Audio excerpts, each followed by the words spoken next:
So guys, it's 2 AM na nga pala at pauwi na tayo nang may mapansin tayong nakahandusay na pusa sa kabilang kalsada. Dali-dali ko munang ginilid yung sasakyan at hindi na nga ako nagdalawang isip na i-check kung buhay pa nga si Mingming or not. Naawa kasi ako guys, may mga alaga din akong aso at pusa. Sa totoo lang guys, nadudurog yung puso ko tuwing nakikita kong mga hayop na sasagasaan sa kalsada. Tapos, dinadaan-daanan lang ng mga sasakyan yung mga patay na katawan ng hayop. Kaya every time nakakita ako ng sagasaang hayop sa kalsada, hindi na ako nagdadalawang isip na kunin yung labi nila at gilid sa tabi. Kasi patay na nga sila, mababalahura pa yung labi ng katawan nila, di ba? Iniisip ko kung ako yung mga matay. Hanggat maaari, ayoko madudurog yung katawan ko sana.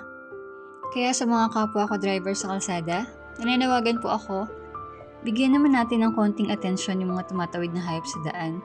Kasi na yung bumusina tayo or magmenor para makalagpas yung mga hayop na tatawid sa kalsada.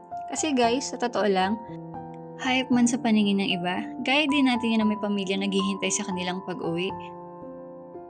Hindi naman yung basta nilalang lang na pag nawala, hindi nahahanapin, di ba?